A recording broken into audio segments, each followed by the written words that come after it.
Okay. Ready to begin?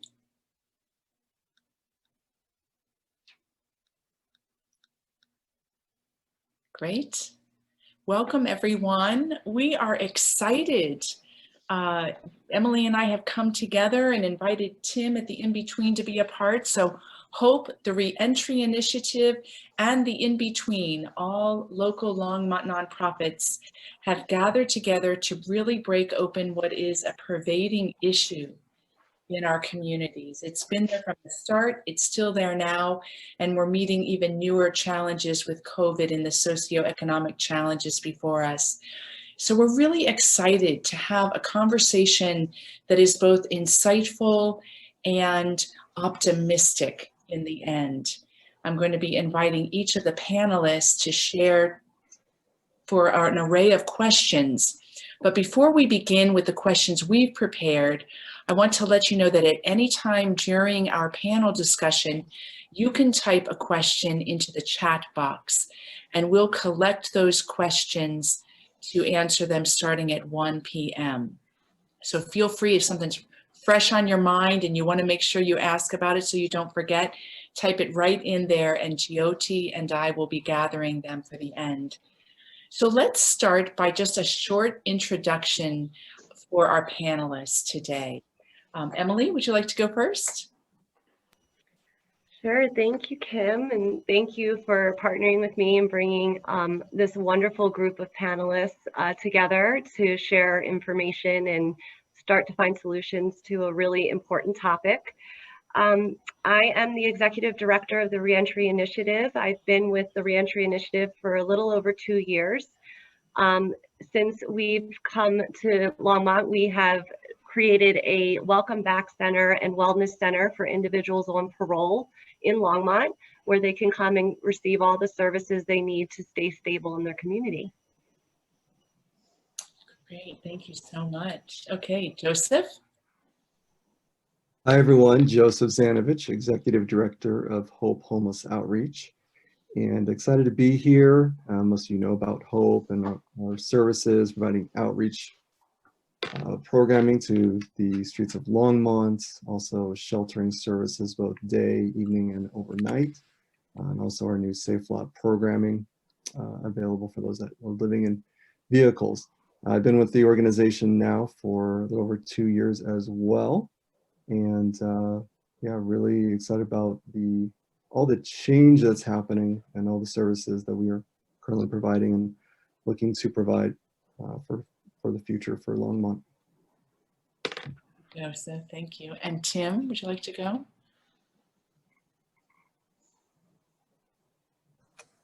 Thanks, Kim, and thanks for the opportunity to share. It's quite an honor, I would say.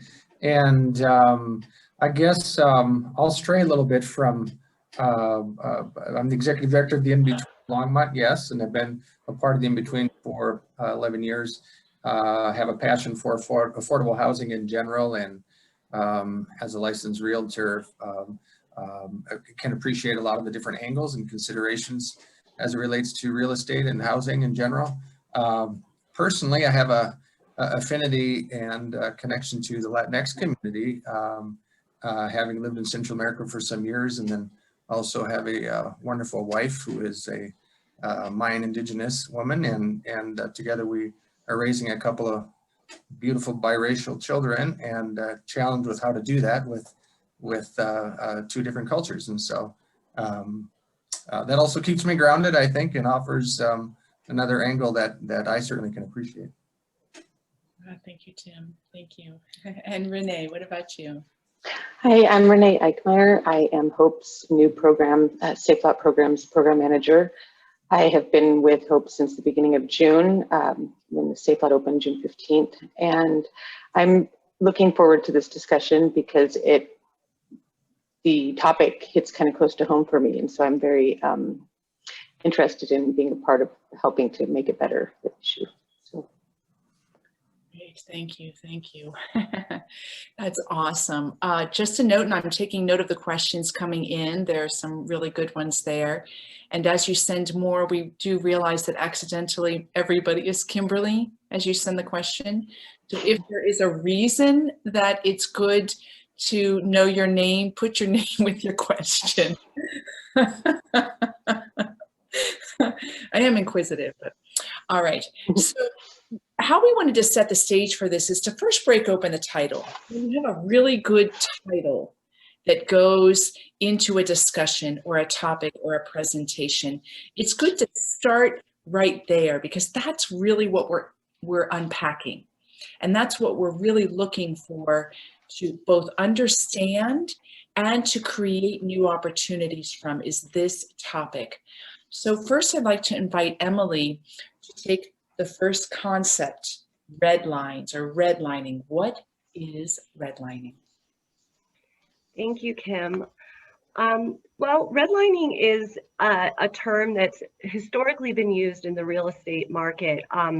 Started back in the mid to late 1950s.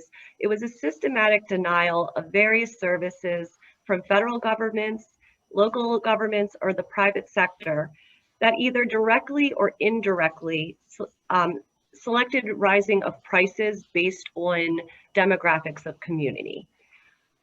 Prior to the Fair Housing Act in 1968, there was very little laws or policies in place to minimize discriminatory practices by businesses or agencies in different communities. When we were talking, Kim and I came together and we were talking about the housing crisis. And I had brought up this term of redlining to you because redlining from the 1950s and for 3 decades after that has resulted in what I see as social impacts on the community and the populations that I'm serving. It's generational wealth gaps that have gotten larger and larger due to what this redlining effect is. Some of the social impacts that I'm focused on are the race wealth gap, the race segregation in communities, the discriminatory practices around digital redlining, meaning access to technology, especially in the time of COVID in certain communities, and the affordability of those package deals for internet, as well as the most alarming thing, the health inequality that has happened from redlining. And that really made me question, how did redlining affect socially communities, and what can we do to reverse those effects today? And like I said, with the health inequality, health equality is synonymous with wealth in this country, meaning if you have the wealth, you have the privilege and the affordability to live in better neighborhoods, you live closer to better jobs, you might have access to transportation to make your life getting around town easier. You also might have more access to public parks and health exercise options, nutritional options. So being someone who comes from Baltimore City, who saw this play out in my own city, I am concerned now, living in Colorado, how this is playing out in a city like Longmont. And that's why I wanted to talk about it and bring the people that I feel are affected by it to the table today. Great. Thank you, Emily. It paints a really nice picture of redlining, and we'll be getting into much more of the complexity. The second part of the title, there are 3 parts, is the juxtaposition with American Dream.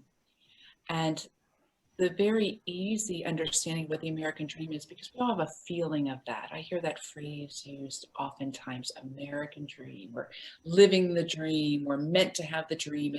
It inspires within us a sense of personal autonomy. It aspires within us a sense of we're the land of the free.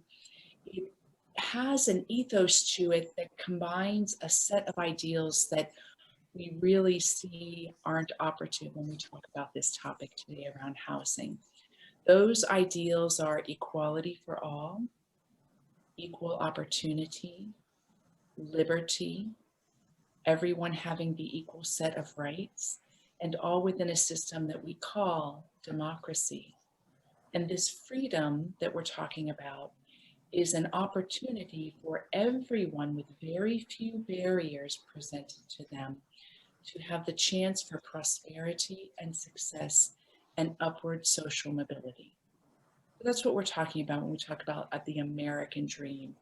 And then I wanted to invite Tim to get that really operative word, breakdown.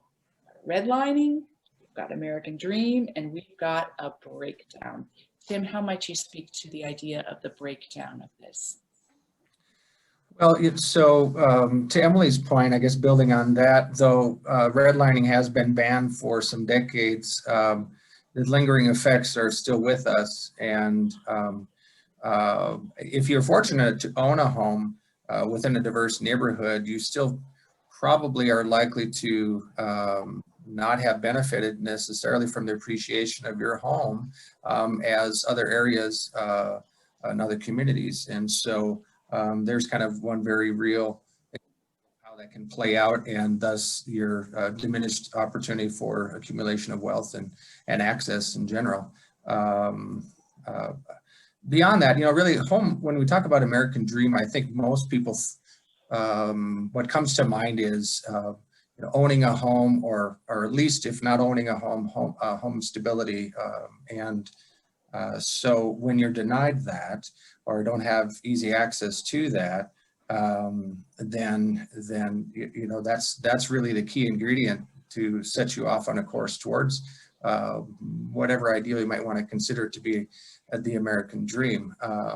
But when there's lack of choice, certainly that's not attainable.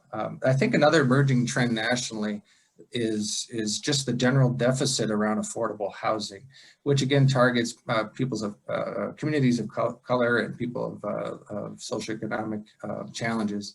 And it's really a national issue, but locally we're experiencing it right here in Longmont. And so that lack of inventory we have for affordability really puts people in a situation in which they just don't have that fighting chance to succeed or to really even just to survive within our community. Generally, the accepted guideline for home or housing affordability is 30% of your income.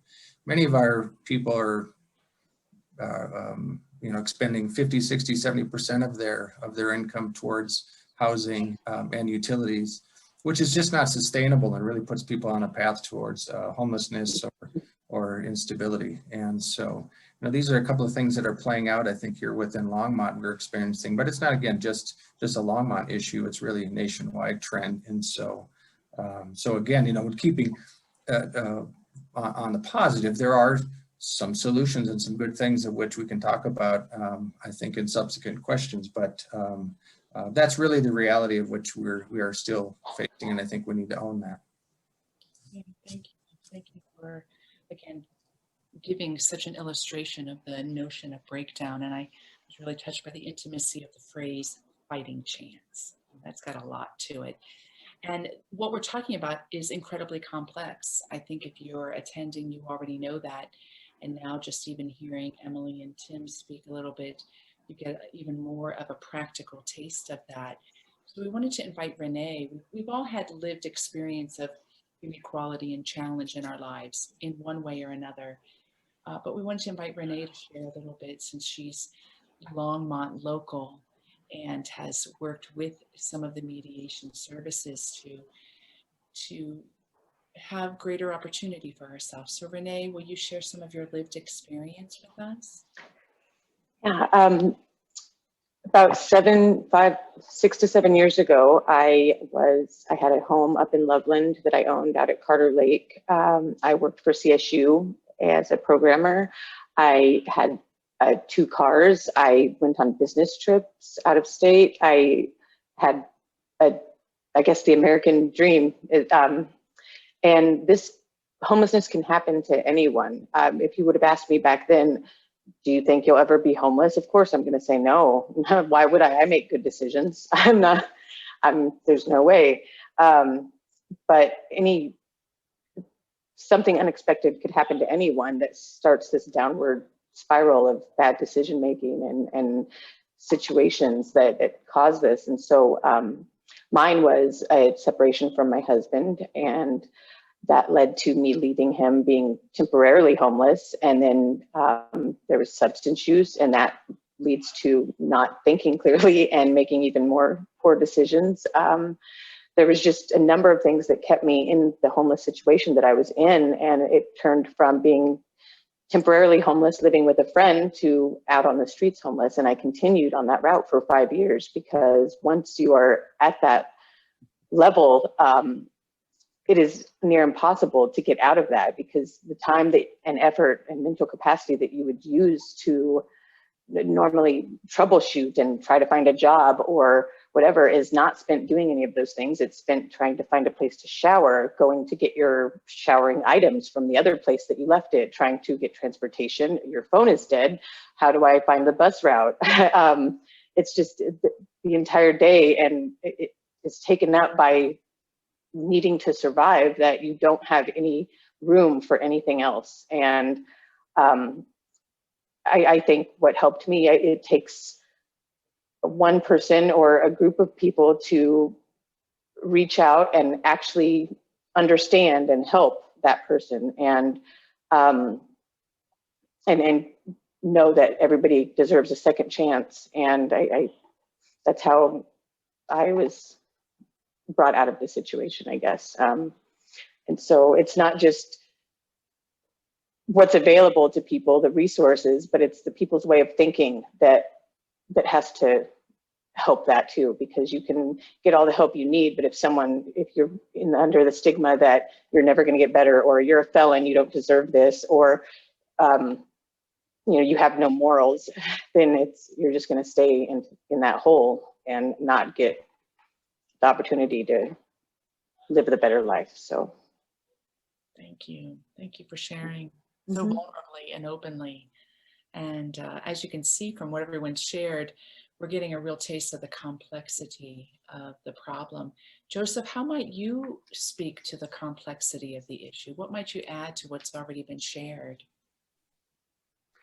Thank you. Well, first I want to recognize that between myself, Emily, Tim, and Renee, we share 4 unique viewpoints. There are, and probably of the 50 other folks on this call, there's 50 other viewpoints on how things could be handled. Other organizations, developers, council members, members of the community, that all share a viewpoint in what they see, what can be done, should be done.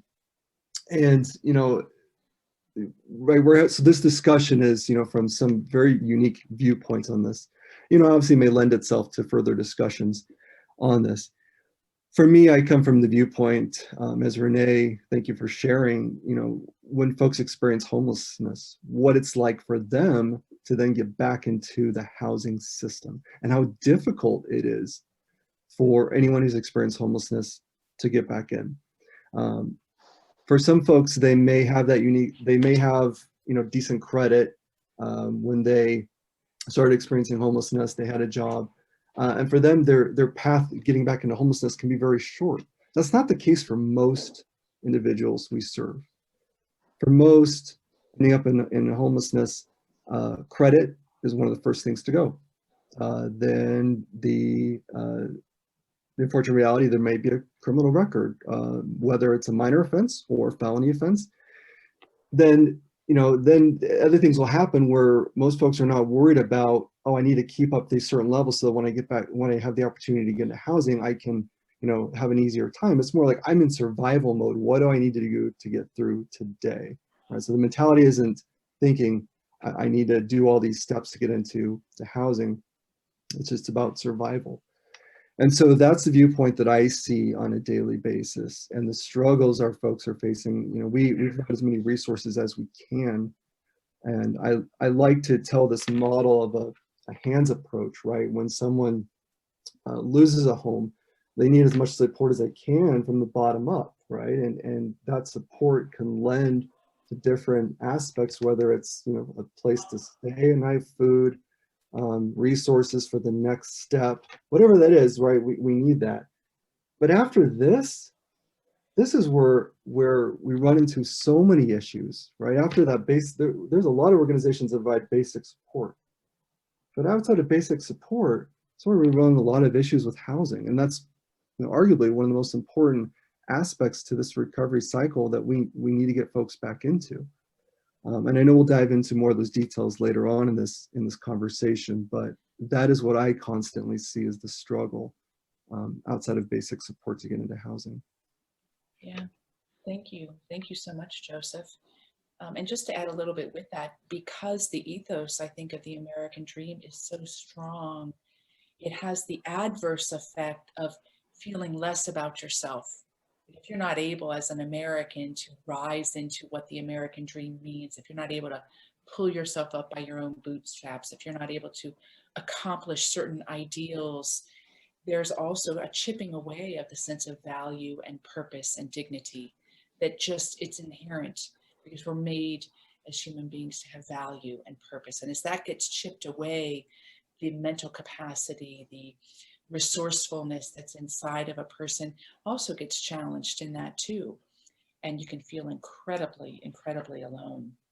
So recovery cycle, I liked that phrase that you said, Joseph. That's a really good one to kind of hold us in that full circle approach. So the word affordable housing gets thrown out there a lot. And I know that since I started working with Hope, it's been something that I've gotten to learn more about and how tricky that phrase is, because everyone uses it in different ways. And there's a lot of assumptions that go into that word affordable housing. Emily, how might you help us understand the illusory quality of that word and how it plays out in the Longmont community? So affordable and low-income housing sounds as if it is meeting the need. But when I look at affordable housing, it does not equate to income. Like Tim was saying earlier, many Americans spend well over 50% of their income on housing alone, housing costs. And that includes maintenance and energy bills and internet in the house and everything under the sun. What I think, when I think of affordable housing and when I go in and look at these apartments that my population that I serve is trying to get into, the first issue I'm running into is that low-income affordable housing is not necessarily open to people that have a felony record. So right off the bat, when Section 8 opens up or certain different programs open up through HUD, which is Housing and Urban Development, I find that a lot of the times, more often than not, my specific population, due to a criminal history, is immediately banned from even applying for the housing. So then we're kind of pushed into looking at private landlords or other, private landlord or apartment buildings and those type of situations, or room for rents. And when I go into those homes, I'm quite disappointed in the aesthetic of what I'm looking at. So they're asked to pay probably 2 to 3 times the first month's rent for a security deposit, which could be $3,000 up front prior to even moving in.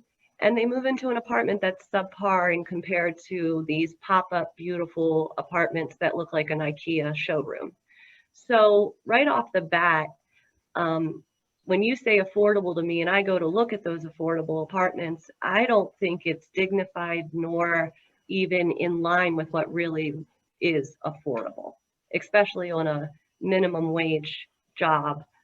Again, there's so many complexities to all of this conversation, because if you have a felony, you probably aren't going to get a very high paying job right off the bat, or there'll be barriers to that. And again, then you're stuck with paying more than 70% of your income a month towards housing. So it's a vicious little cycle.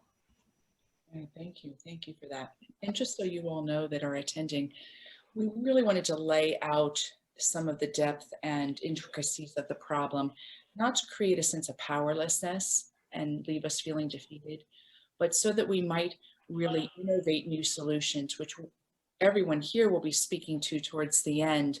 But we also invite you to kind of get deeper into the problem so that some thoughts that maybe you didn't have can come forward as solutions. So I know, Joseph, when we had a chance to talk, you used an awesome phrase called system stacking, which is another dimension of complexity to the issue. Well, what does this mean? What's system stacking?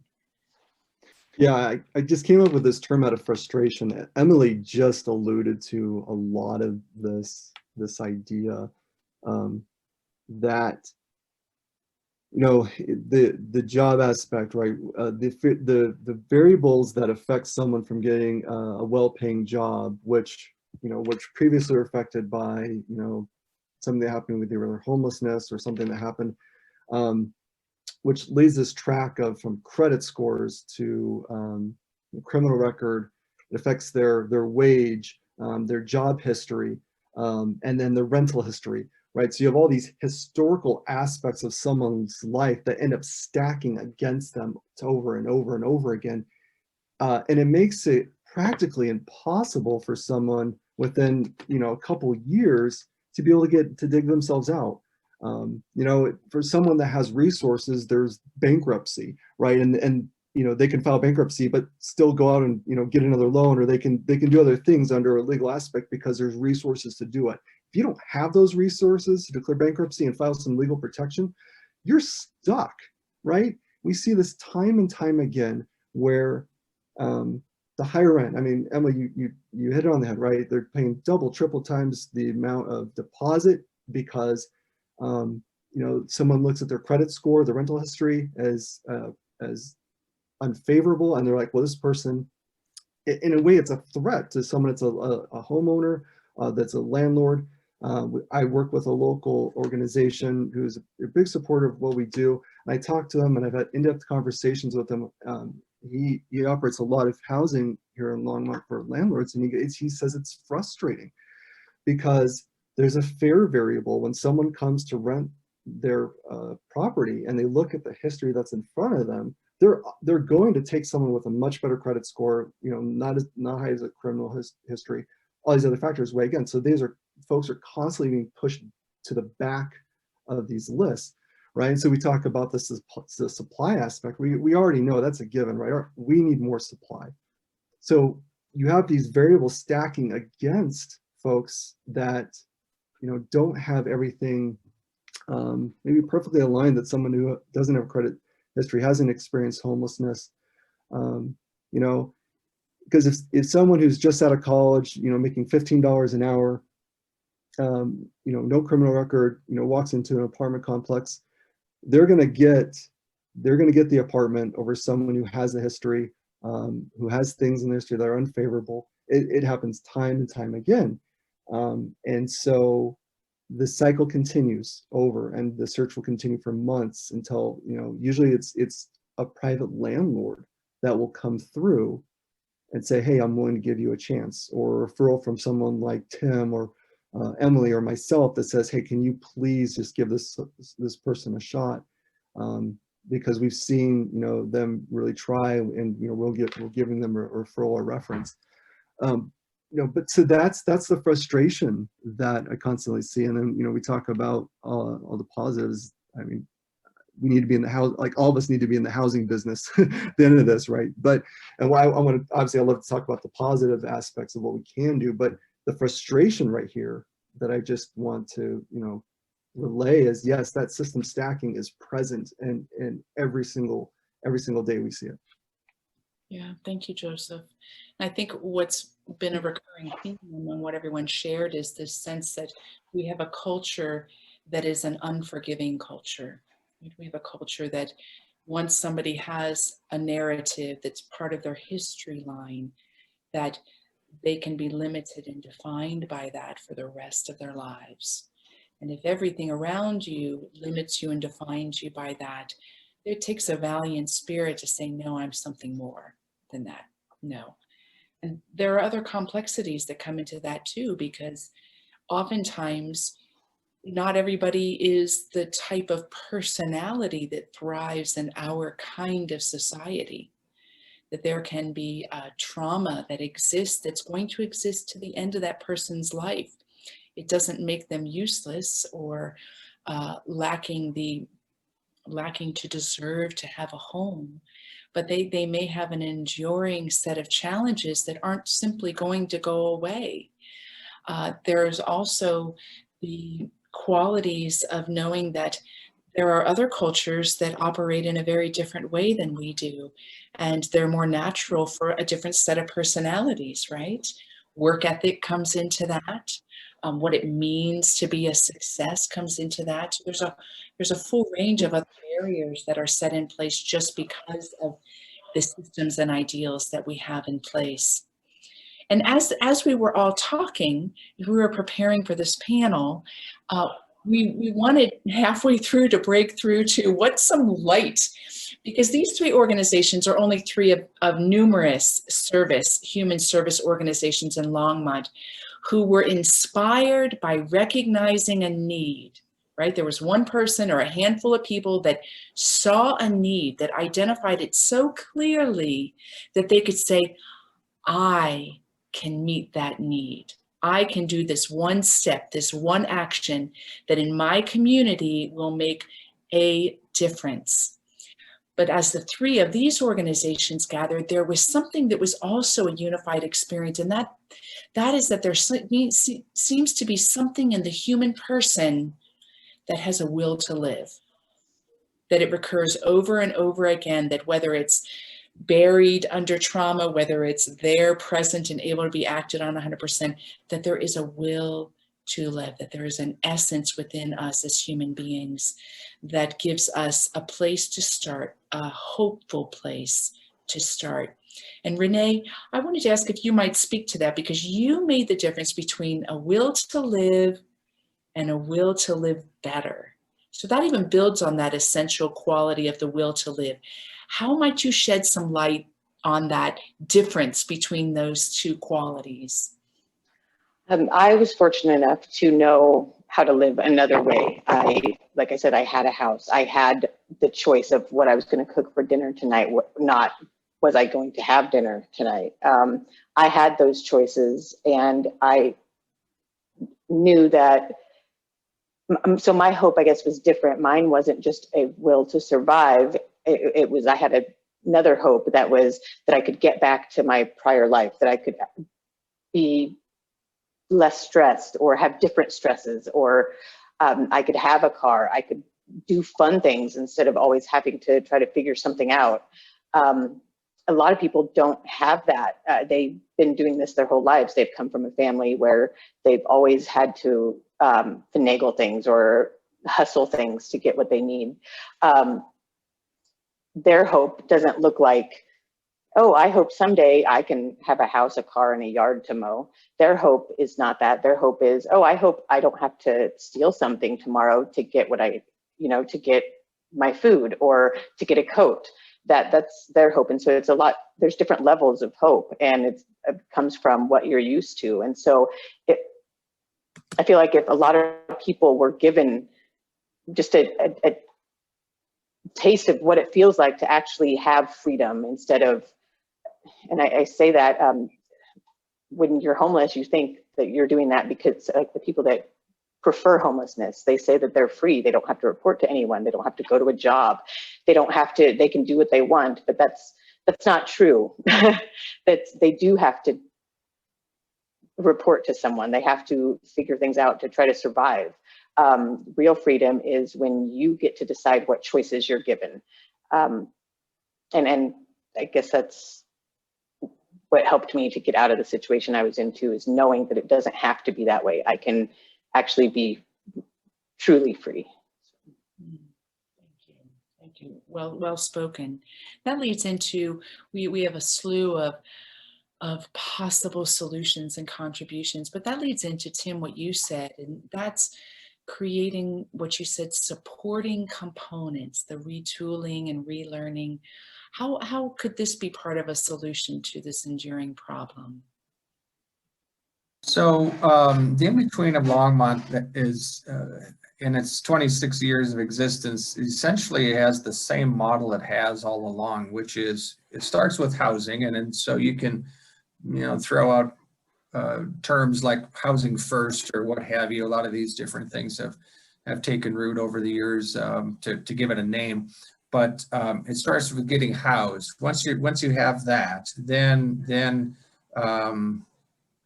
you begin to be in a place where the other things, you have the opportunity for the other things to fall into place, and you can build on that. And to be able to move forward and break down or to eliminate some of these varying barriers in the system stacking that Joseph was speaking to, and some of those things that have been accumulating over the time of being homeless. What we're about is providing that supportive system, supportive structure through advocacy and trainings and connections to resources and navigation around all of that, and having somebody to walk and be in alignment with where you want to go in life. As to, Renee's point, very few people actually choose to be homeless. It's not really a choice. And the preference would be anything but that. And so for those who are looking for something else and want to be able to move in other directions, a place like the In-Between is that option. And about 3/4 of the apartments that the In-Between has are for people what we would call in a transitional situation. So they come to the In-Between house for a couple of years, and that gives them and provides them the opportunity to be able to build on those things and develop competencies and capacities such that they can then be successful when they go out into the community and live once again in a stable situation. So that's what we're about. It's as Joseph was talking about, that lifeline, or that the beginnings of those critical services that are there when a person is truly at the bottom. But then after that, what happens next? And so we provide some of that structure to be able for people to thrive and move forward. I think the other thing too, though, is what we're speaking to here is those are things that are somewhat within the control of the individual or the household and the agency to be able to apply some of these best practices. But there are macro things in play, and those are the challenges of the community at large. And I think if we, as a community, if we can agree that when the majority of people thrive in our society and our community, we all benefit.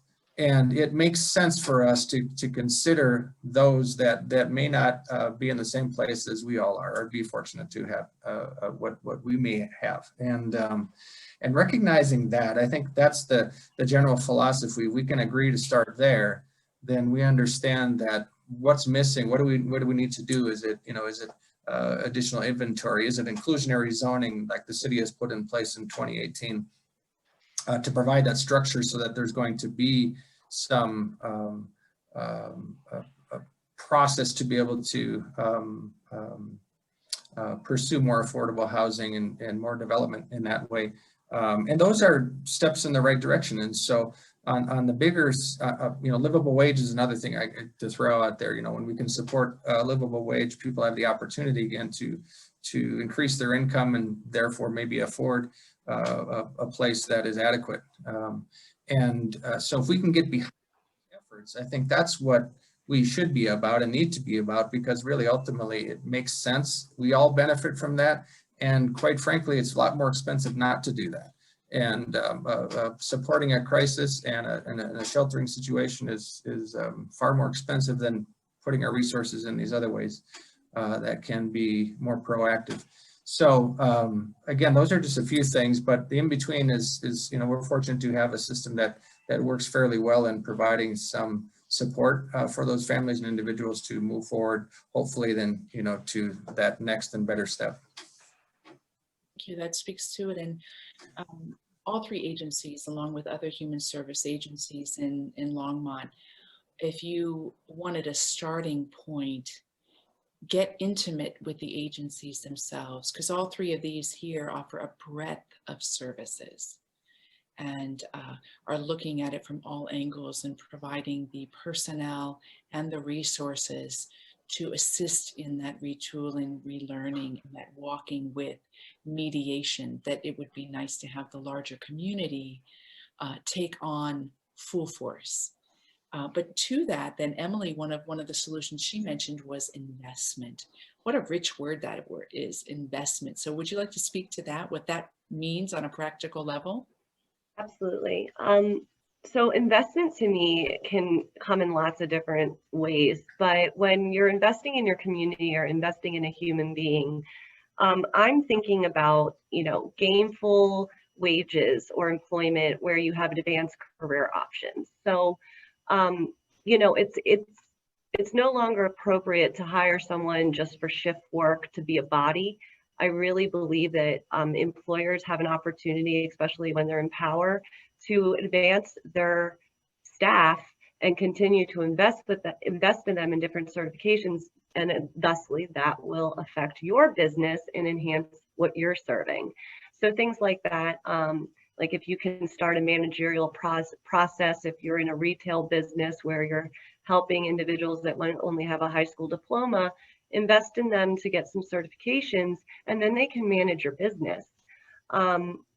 Other investment, meaning if you're building housing, there are definite ways to make it more aesthetically pleasing, planting gardens, making it accessible to employment options, making the home itself feel inviting. It can completely change someone's mental health in general if you gave them a place to thrive. So when I think of investment, that's what I'm thinking. Yeah, thank you. Those are some great examples and just a tip of the iceberg of where we could go with investment. Another solution, I want to invite you, Joseph, to speak to it, is healing NIMBYism and engaging true social mission, stepping into it. This is a serious issue and something that's right within our ability to heal. Yeah, thank you, Kimberly. If there's one topic that frustrates me more than any other, it's this. For those who don't know, NIMBYism, not in my backyard, what that stands for. And I've engaged a lot of these dialogues and conversations with neighbors and those that are opposed to projects, and this can vary anything from a safe parking project in a church parking lot to shelter to affordable housing. We see it, and then for those that may be listening in from the city level, they hear this all the time, especially in the housing department, and developers hear this all the time. And so before I dive into that, I just want to say, like, City of Longmont they put out a consolidated plan from 2020 to 2024 of how they're going to try to tackle some affordable housing issues. They took a lot of input from the community. There are some affordable housing projects going up around the city, so I applaud the city for doing what they can right now to do within their reach. So there's a lot, and that would lend itself to another discussion as far as what the city of Longmont can and can't do with their limited resources. But when it comes to NIMBYism, let's talk about the F word, fear. Right, everything in NIMBYism is related to fear. It's the fear that things are going to change. It's this idea that there's a lack of trust. There's a developer that's going to come in and build this housing, structured unit, whatever it's going to look like. I don't trust that developer. I don't trust that they have the best interests of the neighborhood. And that, so there's a mistrust there. Another thing I hear is delusion of culture. Well, this is going to change our neighborhood dynamic. How dare we bring in people that don't look like us? Right, so there's this fear that this neighborhood is going to change for the worse, and then also overall it's just fear of change, right? That is ultimately what's driving this. Is that I know for myself it's hard to know what's going to come next, and so especially for folks that have lived in a neighborhood for 20, 30 years, and they've children have grown up there, grandchildren, right? That's part of them. That open plot of land that's been there since they've moved there. They take ownership over that. I know in the chat, Gary mentioned of Gary Kinsey, who built an affordable housing project just off me behind Burger King. It received just so much backlash for wanting to build there, and a lot of the reasons that I heard was, well, that open land that's ours. Well, no, it's not yours. And the reality is that plot of land is now going to be used to house, I think, 45 or 50 people. And so there's this idea that the neighborhoods are taking ownership, and there's fear that people coming in that have less income are automatically bad people, or are just going to come and ransack the neighborhood and destroy everything. And so and I see this all the time, and those that have been a part of these housing projects, Tim, I know you have experience in this, is that this doesn't happen. These fears are unfounded, but it's this fear of change that is so frustrating. And I know from the city level, I talk to city staff and council members, they get these complaints all the time. It's frustrating. And it's so often than not, a lot of these developments, have to go through all these meetings. And you hear the same repetitive complaints, fears over and over again. And every so often you'll have someone that is like, well, you know what, I could actually use this housing. This will benefit me. And those are some of those powerful statements when someone's brave enough to go into those rooms full of anger and fear, that people are like, I don't want this here. I don't want this traffic. I don't want this appearance. Emily, you mentioned this too, like the looks of these things, like, we make these things beautiful, like make them fit into a neighborhood. It doesn't matter if there's beautiful park, like, developments, doesn't matter. It's change, and that scares people, right? It scares this idea that something new outside of what I'm used to in my neighborhood is going to come in. So I really want to challenge folks in the dialogue and the conversation. Everything that's been said in these dialogues is nothing new. They're all the same complaints there, and they're all based on a fear. Data proves otherwise, that when these developments and affordable housing projects come in, they actually change a neighborhood for the better. They change a community for the better. But it's hard to overcome that fear. And so anyone that is scared of a development coming in, I really enjoy having the conversation, because I want to hear what that fear is, and we can talk about that. And I also challenge anyone that has a fear to talk to someone who would benefit from that development coming in their neighborhood. And more often than not, that changes the tone, because it's hard to deny someone, if you grew up in housing in Longmont, and you have this home and it's built an incredible amount of value, especially in the last 4 or 5 years. But someone who's just coming in, Kimberly and I talked about this, like if you've just moved into an area, you just moved into this area in the last couple of years, it's so hard to afford rent. It's so hard to be able to just afford place here. And I'm challenging us as a community, let's find our heart, right? Like folks, we have enough equity in our homes, right? If you've had your home for a while, you're doing okay. There's folks that are struggling, right? Let's stop being scared that we're going to lose equity in our homes by giving someone else an opportunity to live, right? Would you rather drive by someone that's sitting on the corner of the street holding a sign, or would you rather that person have a chance to be in a home in your neighborhood where they can thrive and actually, you may get to know them and know that they're an amazing human being, right? That's my challenge to our community. And so anyone that wants to have that dialogue with me, I'm always welcome. I always want to have that dialogue. I know there's a lot at play in there, but really the F word, the fear word, is so big in this. And let's challenge that. Let's change that narrative to yes in my backyard. Let's change it to yes, because when we say that, we reduce the fear, we open ourselves up to change, which is positive, and we create a better community for all. So I'll get off my soapbox now, but this is a big thing for me. Thank you very much.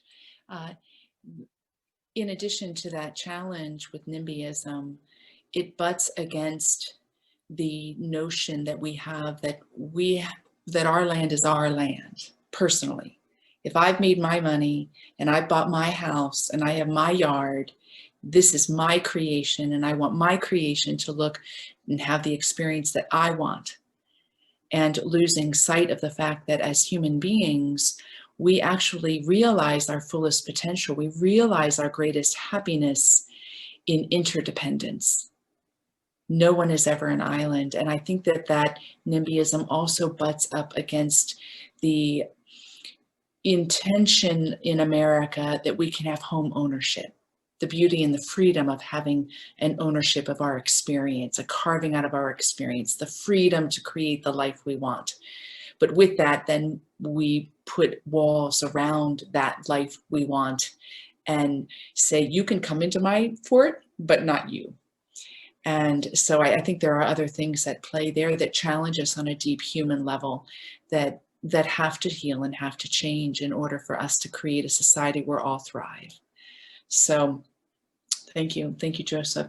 So Renee, you mentioned as a great solution to that it's possible for each person to know the resources that are out there and to have a ready hand to tell others about them. Can you share more about that? Oh, you're on mute. Oh, everyone's muted. We're all Sorry. muted. Not just know what the resources are, but know, because anyone can call 211 or Google shelter Longmont, Colorado, and get information. But I feel like it's very important to know resources as they apply to that person that you're trying to help. For example, I could say, hey, I need housing, and someone could say, oh, well, here, go here, here, here, and here. And I could try each one of those places, and they can say, well, you have to be part of this group, or you have to do this, but here's the address for a food bank. And so it's not, it's not helpful to get all of this information, and then it just confuses people and makes them lose hope if they, are denied places. And so having a knowledge of what's available and to what group or to who or for how long is a good start, so that you can direct people in the right way, that it's not going to just deny them and tell them to quit, trying. So, Yeah. I've spoken to a lot of people that I say, well, have you done this? And they're like, yes, I've done this, this, this, and this, and nobody can help me. You guys stink. And they have this attitude then that they're in the system. And then I have to say, well, no, we can actually do this for you. And, you have to convince them that you're able to help them. And that's kind of sad that you have to convince somebody that you're actually going to be of service to them, Mm-hmm.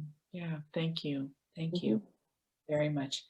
And so, Emily, we just had a comment about, let's see, from Evelyn, about getting close, realizing that those that are going through challenges like this want to be listened to, want to be heard, want to be known. And that's a really strong component of the framework that you operate in. Would you want to speak more to that? Absolutely. I have learned that storytelling is the best way to understand how someone is feeling and thinking and how they perceive their life. For whatever reason, the first thing I do whenever I meet a new person is listen to their narrative. What got you here? What traumas have you had? I validate and I normalize their story. And I actually, after listening to their story, I actually make, I think, better decisions in how I'm going to apply the supports to someone. And just to give you some background on that, in social work school, we were taught equal is fair. And equal means everybody gets the same slice of the pie. What I've learned in 15 years in this field is equal is not the way to go. It's actually equitable, meaning if you meet someone who needs more assistance because they have very limited supports and very high barriers, we should be investing our time and efforts differently and financially than, say, someone who had one situation that maybe they fell behind rent. So there's levels of need, and we need to be looking at it from an equitable standpoint and incorporating their narrative so that we understand why sending them, like Renee says, to that resource is just going to elicit more disappointment and more barriers rather than sending them to the right place where their hope and their dignity is starting to increase. So that's the way I operate, and that's why at TRI we look at things equitably, not equally. Yeah, thank you. Really nice way to frame that. You're awesome. And Tim, you mentioned phrases like inclusionary housing, workforce housing. What do those mean? And how could others understand them and support them? And how might they contribute to a more equitable community? Right. Well, that goes back a little bit to what Emily was speaking to on what does affordable housing mean. Really across the spectrum, we're in need of housing, within our community at all economic levels. And so the layering is what this is really about.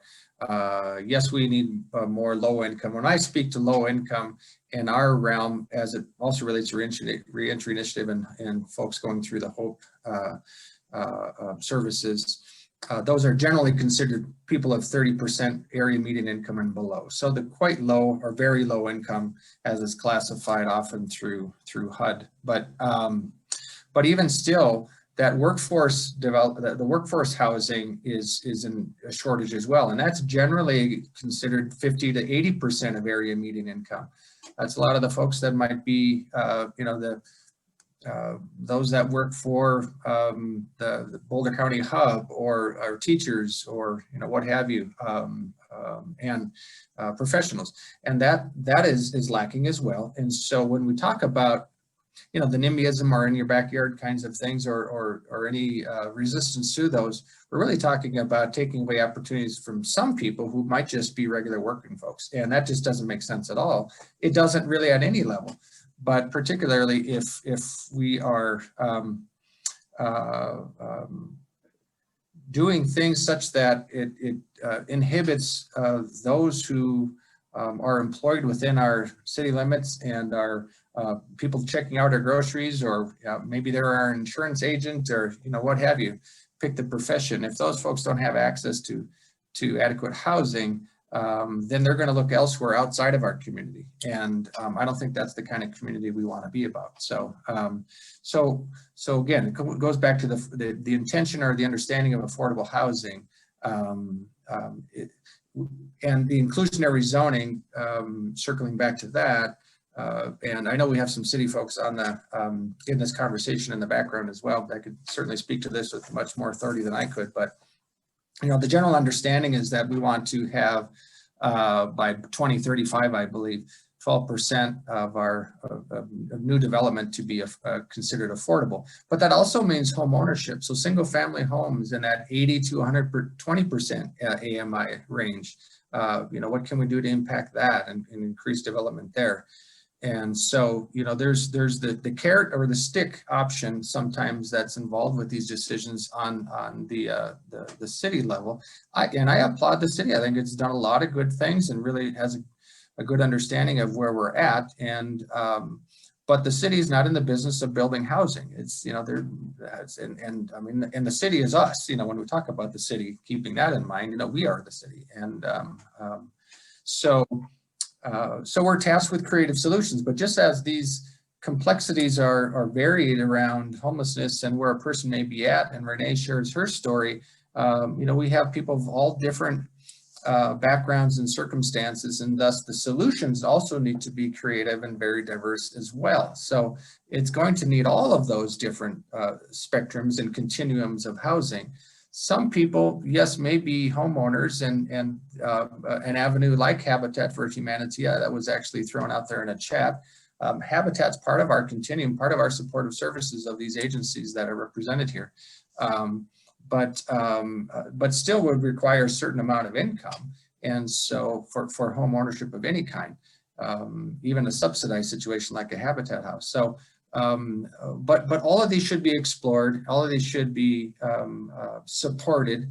And if we can, again, begin with that concept that this is for the good of our community, and again, we all in the long run would benefit from supporting these kinds of things, we'll see results over time. It's going to take some time, though. This is not a magic, there's no perfect or ideal solution, but there are many things in play already, and I applaud those efforts already that we are starting to see, but we've got a long way to go.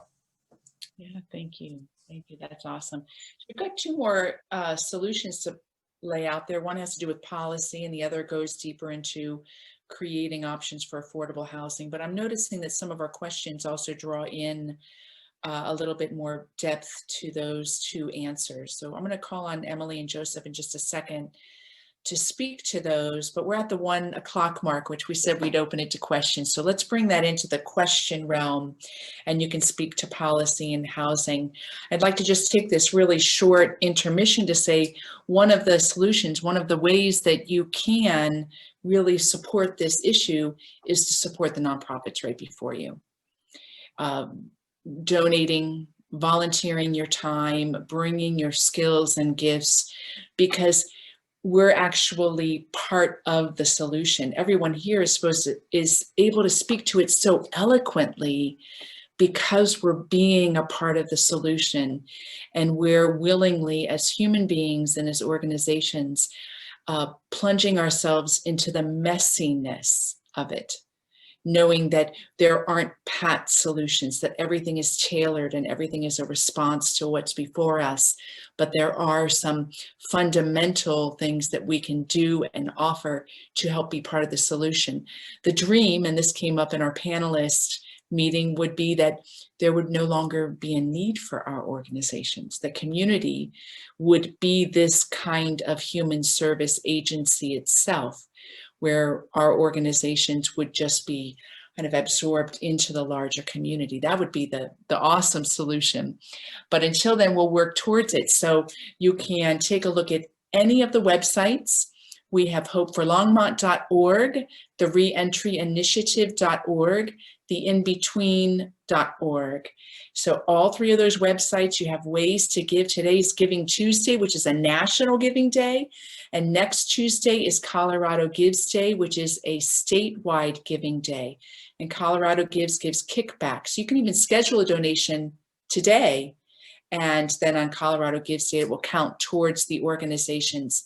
So support us financially, support us with your time, support us by making a phone call to any of the people that are here to talk more deeply about the issue. Everyone has made themselves available, and you can see by the passion of all four of the panelists that there's a desire to serve the need, there is a desire to meet the need, and there is a desire to talk about the need so that we can even do our job even better. So we're available, as busy as we all are, we're available for those conversations outside this panel as well.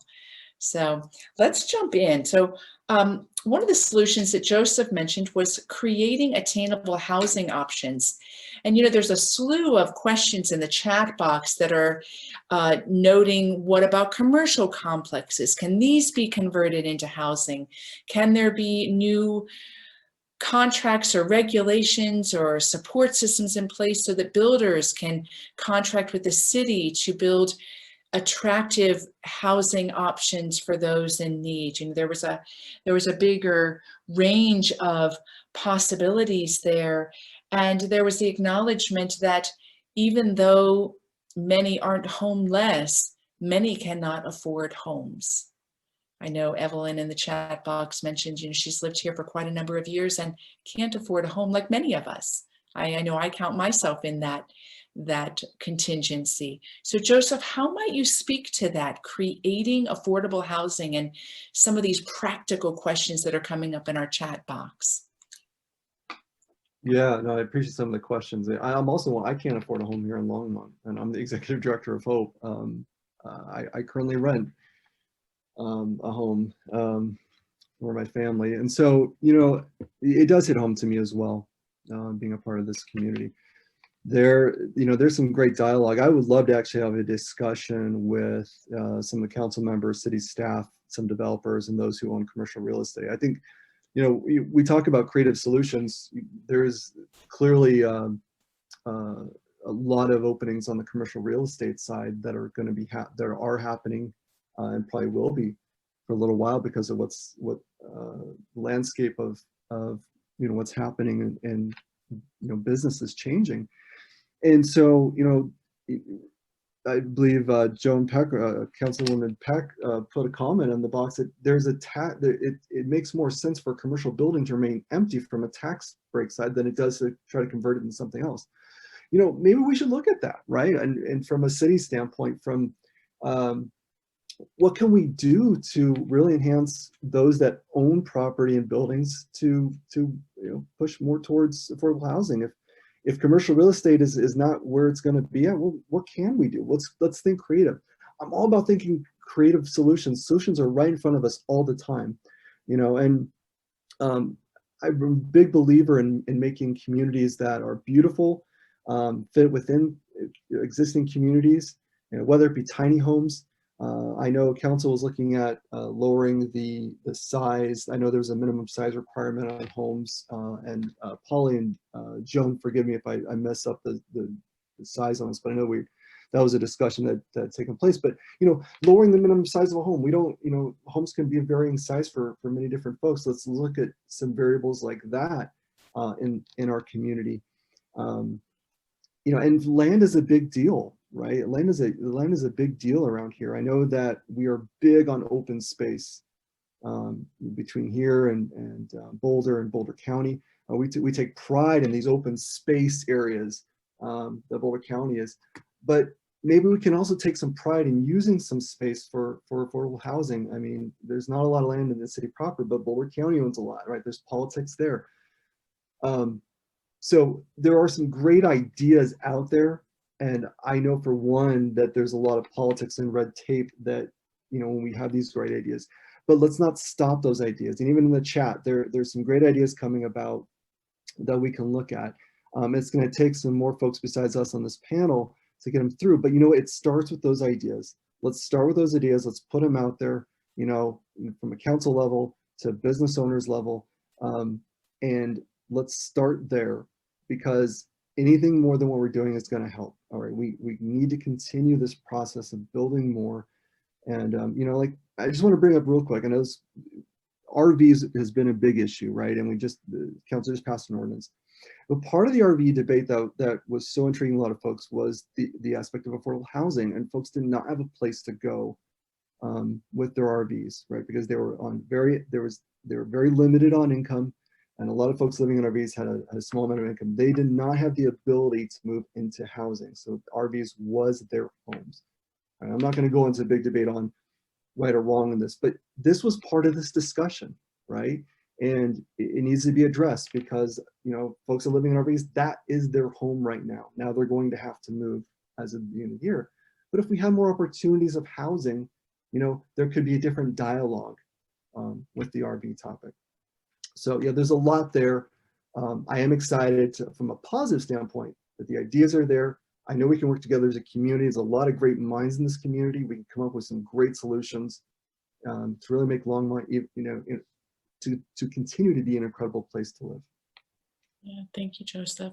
We'll jump back to RV in just a minute, but I want to give Emily a chance too to kind of dovetail on that, because Emily has had a passion for policy influence as well. And I don't know about any of you here, that's probably the place that I feel most powerless, is an influence from a systematic healing where we've gone astray. The original intention of a system set in place, and then the snowball effect happens. And with the snowball effect and the complicatedness, then the reason a policy came into place doesn't serve its initial goal. How do you influence policy? How can that be a solution for us that feel powerless, Emily? Right, and that goes back to my point of people that work in business in different sectors of the community.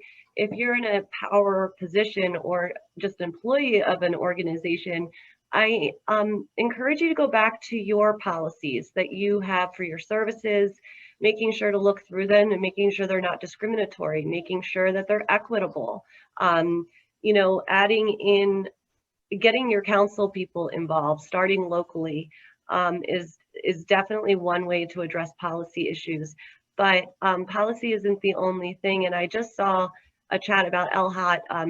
LHOT has been contemplating this issue for a long time. And I do agree with whoever wrote that message that we do a lot of talking about housing and what do we do in building housing, and what are the next steps. And I really think it comes down to, I am one nonprofit. It's very hard to grow capital, to get the capital, to buy the building, to make it the housing that I want. But if I could bring more EDs from all the different nonprofits to the table with me, and we all went in like a coalition together, and I just saw another chat about going to a bank together, maybe we could collectively get more capital, build the housing, and all the nonprofits would play a part in the services we're providing. And it wouldn't be housing based on population. It would be communal housing. So you could have people that have felonies living with people that are just homeless and struggling with substance abuse. Because again, it's such a complex issue that there's not one policy that needs to be changed. It's in every sector that needs to be reviewed and dive under and figure out where are we not being equitable here, and how do we help everybody get to the same level field. And there's an opportunity here for all of us. Thank you, Emily. I attended a philanthropy meeting right when I first stepped on board with Hope, because COVID had just taken over the country and the world, to understand the movements with philanthropy. And one of these speakers for one of these multi-million-dollar foundations that was talking about where philanthropy was going to be going and what we could look towards, pointed out something that we see historically to be true over and over again, is that when there is crisis, and that's the crunch, when there's contraction, when there's pressure and heat on something, the real solutions come from the marginalized areas and come from a place of innovation. So COVID is an opportunity for us, because of the crunch, the heat that's on us, to take very seriously that we that are part of the discussion, we are either part of the marginalized or we're serving the marginalized, that we can be the instigators for innovative solutions.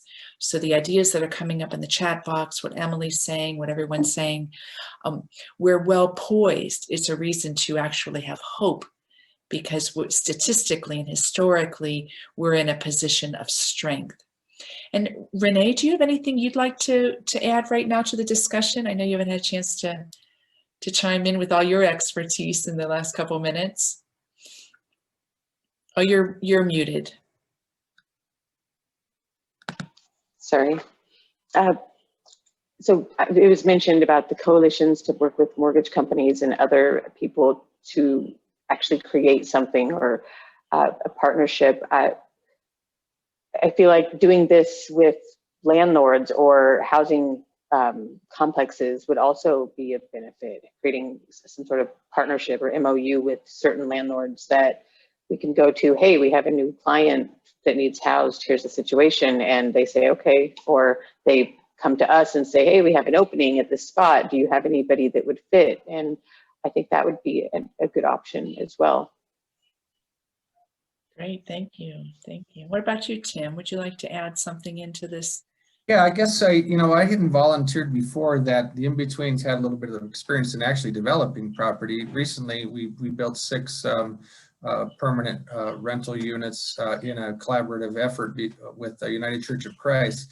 It was an underutilized piece of land, a quarter-acre piece of land, of which they donated in between, and then we built 6 affordable units. Those will be permanently affordable for people who are elderly disabled.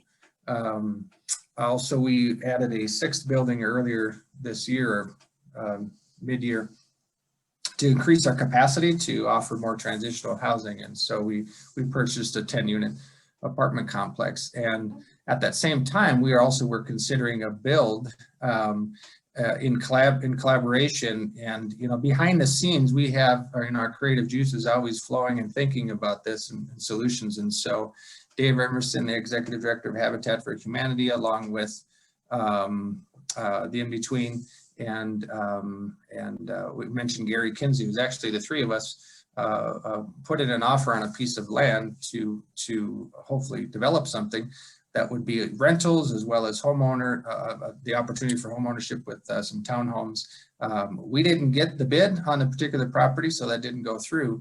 But I think you have to understand that when we're talking about coming in and providing affordable housing at different varying levels, and of course that would have been a collaborative effort to provide housing at different and varying income levels. In between, we probably would have looked at the lowest, again, that very low income. If the cost to purchase a piece of land as well as to build something exceed or go beyond a certain price point, it's not even feasible for an entity like an in-between or any of these other nonprofits to take that on without some kind of subsidy. And what we're talking about, just roughly speaking, is if we're able to bring in about half of that cost or come in through grant support or 0% interest loans through affordable housing loans that the city offers, or those kinds of options, then we have a shot at being able to design and create such a thing. But you have to be able to come in with about those kinds of dollars. About half the cost needs to be otherwise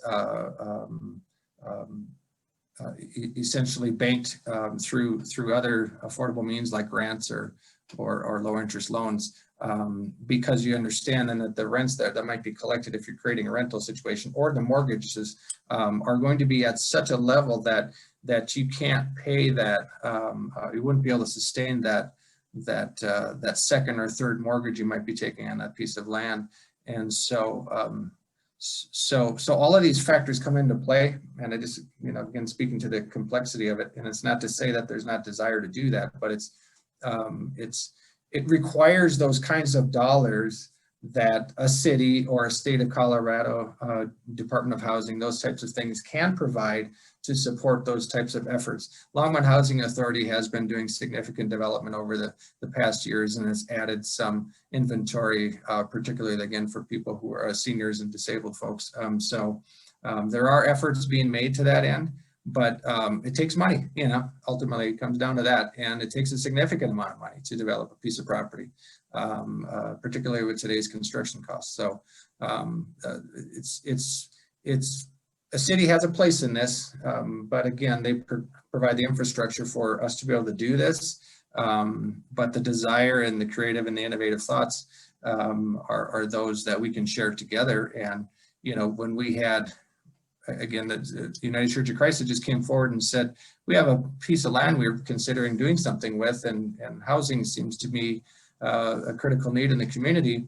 What do you think? And they came to the in-between, really uninvited, and just opened, paved the way for us to do that. If we have more people like that are willing to say, let's think about this. What could this be? What could this look like? And then find the partnerships. We can talk about that, and it can lead to something real. But it's a development that we all can share together. And I think there are interests within our community for those that would want to take on those types of projects and do some things, do some good things for the community for the long term. Yeah, thank you. That's great. And how many families does the in-between have right now? We have 88 apartment units, 88 households. They're all apartments. About a fourth of those are permanent supportive housing, and the other 3/4 are transitional housing, supportive housing. But I would say at any given time, we have about 170, 180 individuals, about 100 of which are children under the age of 18. Yeah. And so I'm going to read one of these comments in here and just plant a seed as well.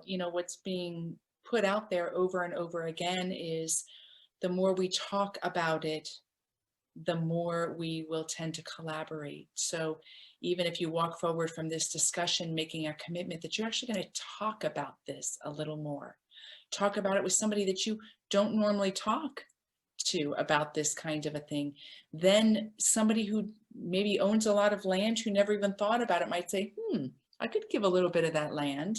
Or somebody who knows someone else who's a big investor in local communities says, wow, I never really thought about that. That's how really, really great ideas come into form, is they get talked about and somebody gets inspired that has the resources to contribute to the solution. So I don't know who said this, but it says most other nations provide public housing for up to 25% of their population. This is paid for, built by, and managed by the government. America began to disinvest at the time of Nixon and move over to public-private partnerships. Reagan got us completely out in effect. We have 50 years of no real public housing. Does anybody want to contribute to that statement there? Is there any comment, any way that hits you? what your thoughts are, your experience. Yeah, I think that that comment speaks directly to this American dream ethos that we're trying to drill home. If you look at other countries, specifically in my work, the prison systems, we incarcerate over 2 million people nationwide a year. That's 2 million human bodies that could be building economy for us, bringing in income, investing in our community, and instead we put them in jail cells.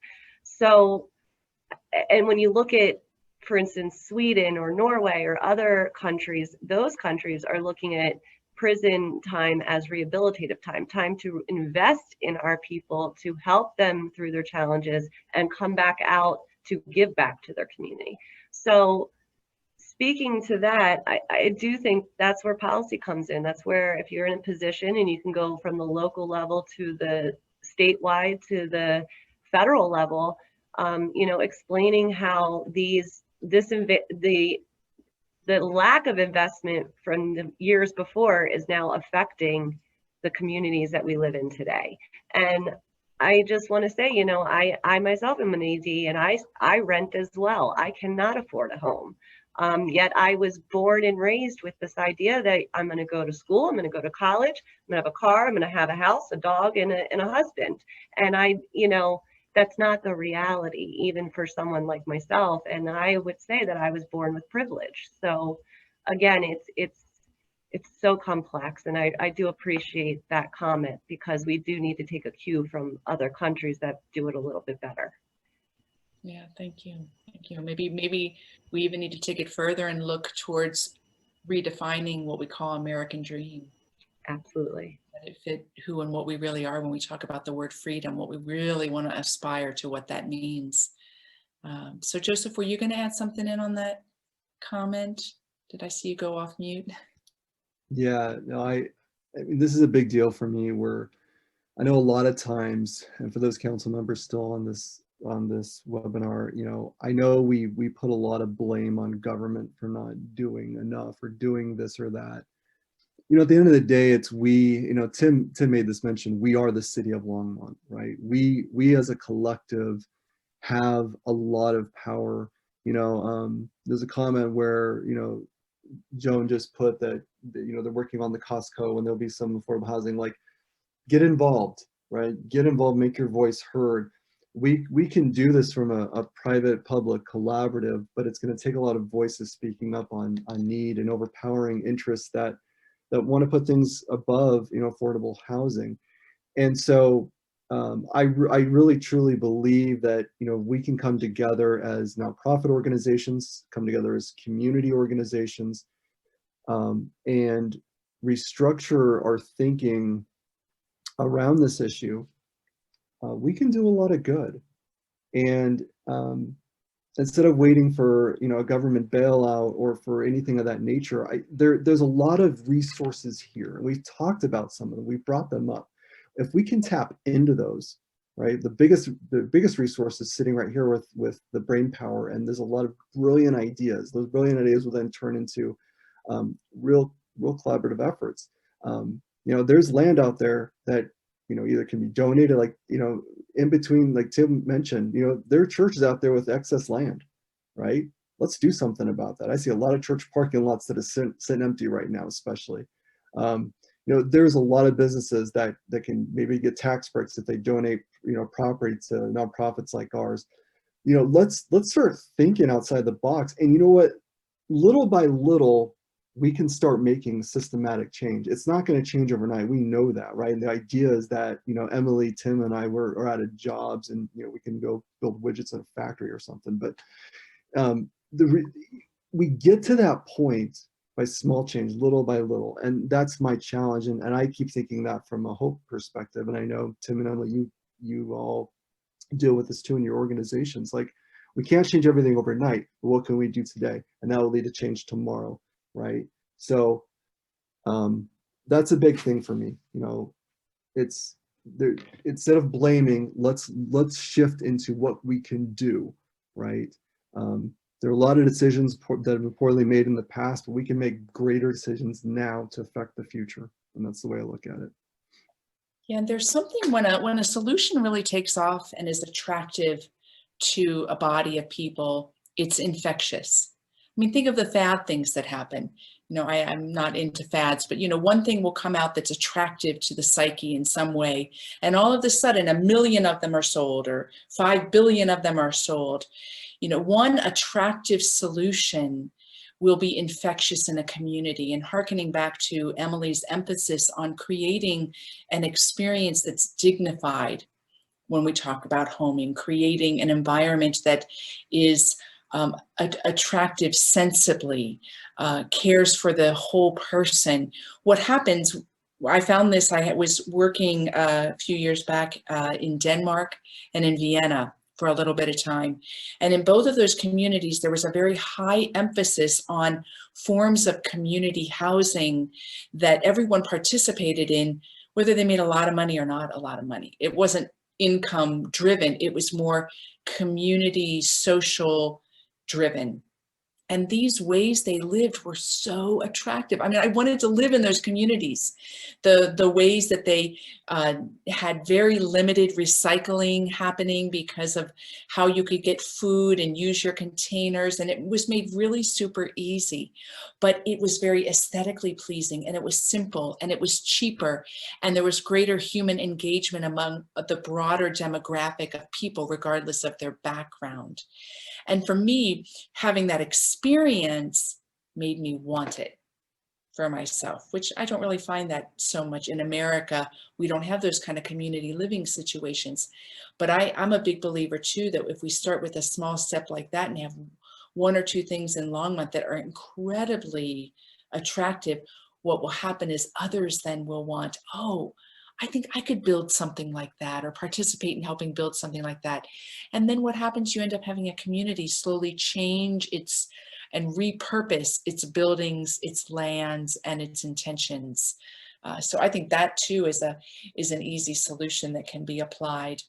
Well, we have up more in the feed. I don't know if anybody wants to tackle this, because it's very clear that this is a very complex issue.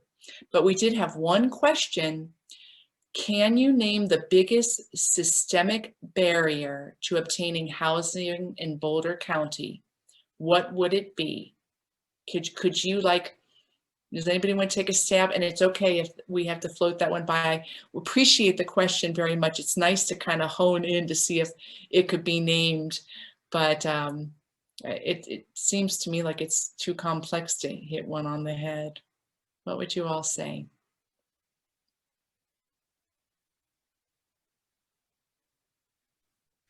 I'll take a stab at this one. Every person's story is unique and why they need housing and why they can't afford housing. But to me, the end of it is there's just not enough, right? So if we look at from a quantitative standpoint, there's a lot of variables to why someone is in their position, but at the end of it, they need one thing. They need a stable environment. They need a stable place. And so for me, I look at this as the more stock, the more supply we can put into the system, the better off we'll be. And yeah, to me, that's where it starts and ends. Yeah, there's so many variables we talked about, and they're valid and so important. But without housing, you know, those others are variables that are still going to be present. Thank you. I would just add on, for instance, like see that Vicki just wrote, you know, first month's rent and last month's rent, security deposits. We're providing that as a support service. But what I really would like to see are the restrictions and eligibility for people to obtain the housing to be relooked at. So if you have a thing on your eligibility for rental units that you can't have a felony, I want you to question that and ask yourself why that is a policy, that if you have a felony, you aren't dignified enough to have a rental in your apartment. That would be where I start. Or yeah, just the eligibility for certain services needs to be looked upon. Yeah, thank you. Thank you. Can I offer, Kim, I guess I'm always kind of not always a rule follower. So can I take a different approach to that question and maybe say, because I think that it's far too complex to come up with one thing, like it's substance use or it's income, or lack of income, or a family separation or something like that, or medical. I mean, go on and on and on. There's so many different variables that can lead someone to a situation where they're housing insecure. But rather, I think on the flip side, the point I was trying to make before, which is really important, and all of us do within these nonprofits collectively and others that aren't even here, is the supportive component is critical. Even if you obtain housing on your own or through an agency, having a ongoing and access to somebody, or a navigator, or a resource specialist, an advocate, somebody, that's really important to keep and sustain the housing and moving forward. So a lot of research has shown that it's, you can house folks, but they can fall out of housing due to any variety of things that happen. But, and in some cases, some people need to relearn things if they, haven't, or just need that support to be able to kick ideas around or a handful of timely resources that happen to intervene right when it's necessary, so it's such that you can get past that small step and move forward. And that's what that's the supportive component of housing. Whether it's provided directly, through somewhere like the in-between, or, it's a service provided by an entity for someone who's housed elsewhere, it's all the same. I think that's a really important piece that oftentimes is forgotten. The housing, yes, is important, and we need the place, we need the building, but the support that runs with it can make all the difference. I definitely agree with that, Tim. Emily and the Reentry Initiative are constantly asking how I'm doing, if I need anything, just checking in and making sure everything's going okay. And without that, it was difficult anyway, but with their assistance, I've even asked them, hey, so I need a babysitter. Do you know of any organizations that would provide training for my son so he could become a child care provider? And just the fact that I had that availability to ask that question is great. And I felt open enough to just say, hey, I need help with this small thing, or just anything. And so it's been very important. It's the follow-up and this continued support. So. Right. And that just speaks to the idea that when you have control or some direct influence on where the donated dollars get to go, that's what I do with it, is you make those case-by-case decisions, and you continue to support. There is no end line to self-sufficiency, or end date, I should say. Self-sufficiency can take years. Even I'm learning to still be self-sufficient. So again, you're only as strong as your community, and that's why, if you can bend the rules, find a way to get innovative and change it. Yeah, thank you. Thank you. A lot of great comments and insights there.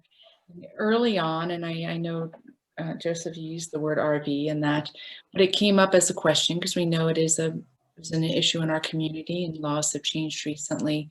The question came up, what can we do to help and deal with people living on the streets in their RVs? Well, there's the system answer, there's the individual answer. Like what we're talking about now is a solution that someone who is forced to live in an RV, and there's a difference between those that choose, right? There's the van life, folks that want to travel and live in that. And then we're not talking about those. I'm talking about folks that have to, like this was the only option for them. It's affordable housing. And we had a situation where someone in our shelter literally saved up money for a couple months and bought an RV. And for him, that was a way to be self-sufficient, right? That to him was his housing opportunity and a way for him to be self-sufficient, because housing was so far out of reach. When he looked at the cost of trying to get an apartment and the month to month of what it was going to take, he realized, you know what, it's easier for me to just get an old RV. You know, granted, he ran into issues with it breaking down all the time and a lot of issues there, but you know, that's the mental mindset that a lot of people face. Housing is out of reach for me, so what are my other options? And generally it's, I'm going to stay in the shelter system for what seems like forever. I might be able to get on the waiting list for in between if they have some open spaces, but you know what, the options are not that appealing for folks in this position. And I think part of this dialogue is increasing the options that people have. Renee said it best about the ability to choose instead of being forced into something, right? One of the great aspects of freedom is that we have the ability to choose where we want to live based on our income level, and we can go there, right? But you know, for many folks, that's not an option. And so this idea of how can we help? Yes, there's the instant approach, right? If someone needs help, talk to them, build a relationship with them, see what they need. For many folks, it may be just money to get through, or right now in the wintertime, propane's a big deal. I know we won't have many RVs on our streets after January 1, but for many people, heating is a big, you know, something they deal with. You know, someone on the street, you know, this isn't the place where I can dive into the issues affecting homelessness, because there is a lot of systematic factors that are unfortunately keeping people where they're at. So from a public standpoint, you know, the best thing I would always recommend is that build relationship. You never know when someone's life, you know, that person on the corner that you drive by every single day holding the sign, just getting to know them may actually change your own life. It's happened to me numerous times. That's why I got into this line of work, is because before I used to judge the person on the corner, and instead I decided, let me just talk to them instead of judging them. And I found out their story, and time again, their stories just made me stop and just question me. Like, why I was even judging in the first place, and realize there's much more than what I know to be the narrative. And so, you know, this question of help is big. You know, one of the ways we can help is support us as nonprofits. We're in the trenches every day. We're doing this work. We're doing the best we can with our resources. So that's the immediate, right? And as we have these dialogues and these discussions, we can look to the future to give people more opportunities than just, this is your option, this is it. You have one option and this is it. That's not freedom in any sense. Great, thank you, Joseph. Thank you. Just want to add to that with the RV. I actually had an experience where we were trying to support someone with rent at an RV park, and we were told by the funding source that that wasn't considered stable housing. So I, again, encourage you, question everything. Who's deciding what stable housing looks like for someone else? Because stable housing for myself doesn't look like the same for someone that I work with, or a peer of mine, or a friend of mine. So if someone asked me, do you have stable housing? I would say yes, but by all means, I'm not a homeowner. So again, just always question why that's not considered stable housing, and get involved and change it. Mm-hmm. Yeah, that's a great comment. And so, not to take lightly these coined terms we use: affordable housing, stable housing, American dream, all the rest. And you know, bringing it back to, because we're going to be coming to the end of our time, there's one more question in the chat, but bringing it back a little bit to the red lines and the transportation. Who would like to just say a little bit more? Emily laid out a nice kind of lay of the land to understand, but what might be some practical examples that we might leave everybody with on how we can make an influence when it comes to availability to resources such as transportation, internet, obtaining food, those sorts of things that maybe aren't big challenges to all of us, but are super big challenges to others.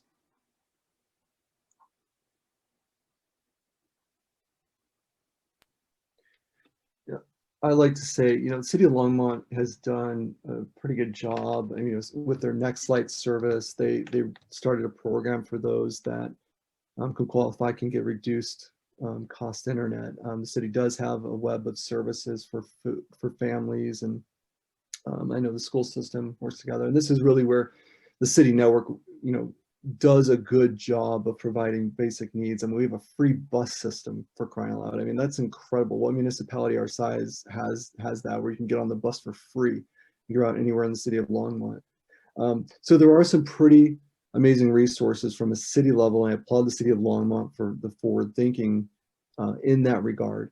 And so there are some positive aspects to take away, that we are doing some things that I think are right for support networks. Obviously, there can always be more. The city of Longmont can never do everything on their own enough to support everyone that's in need.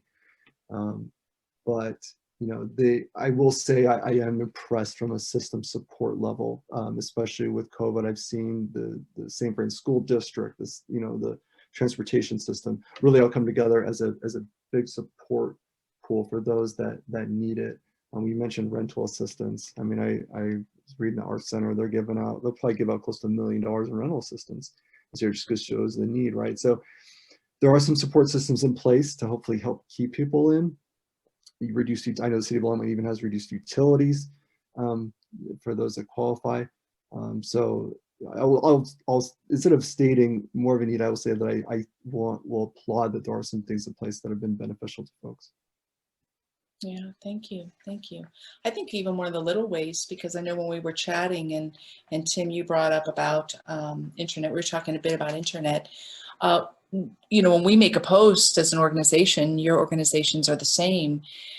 Who sees that post? So when we put out there emergency sheltering is happening tomorrow because it's going to be 5 degrees outside, the people who don't have phones or don't have internet and need that shelter don't have it.